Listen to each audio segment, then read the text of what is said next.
You know, in the last 20 years, you and I have talked a lot about swing Yeah, playing yes, we in have. person, at your schools, on the Golf Channel, on radio.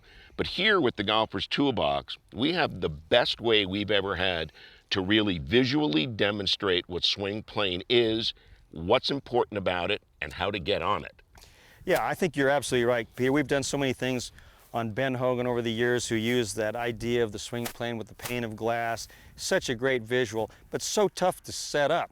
What I like about this is the ease of setting it up.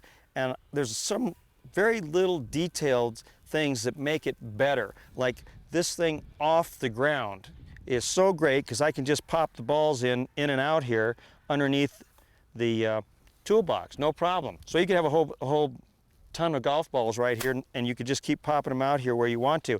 So to show swing plane, I like to put the ball out in front of the toolbox right here, and now I've got the two rods in at the same angle as the club that I'm hitting. Could be any club. I'm using a wedge right here, a 56-degree sand wedge.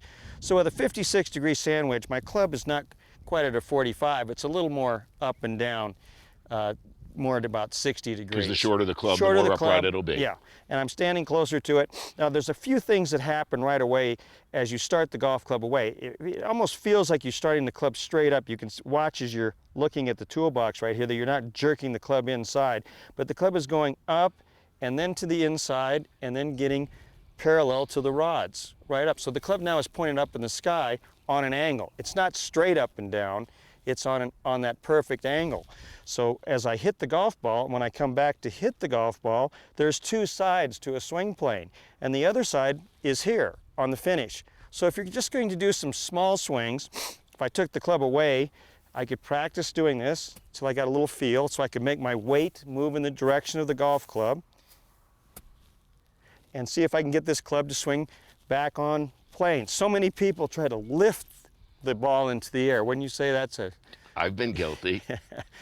Well, you know, doing all the shows, all the people you've watched, all the pro-ams you've played in, I think the number one thing that I see is a person going in the opposite direction of the swing and then trying to lift the club up into the air to get the ball in the air. So on this one, I'll bring it in a little bit closer. When I swing it back right to that area right there and right through, now I've got my club swinging right on that plane. So I could hit as many balls as I wanted to from here until I got that feel into my swing, and I can see it. After I hit the golf ball and go through, I want my club to come back up on this angle. And that's the area where recreational golfers don't seem to get to.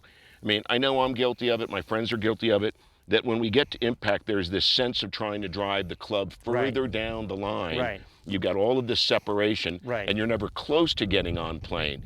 Give us a sense for the recreational player, what you should feel using the golfer's toolbox and the alignment aids to get yourself on plane on both sides of the golf ball. Yeah, it's really important to understand there's two sides to the swing plane.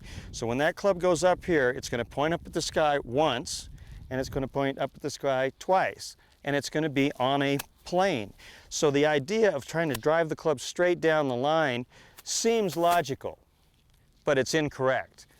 Tour players are not doing that. Top golfers don't do that. As you turn through, the club stays in front of your turn and then releases. Again, there's a wrist release here and a wrist release on the other side of the swing, and that puts you in this nice little position here at the end of the golf swing, which is exactly what I'm trying to get my students to do. Suppose I had 15 minutes, realistically, every other day with the golfer's toolbox, and this is one of the days I'm going to work on plane.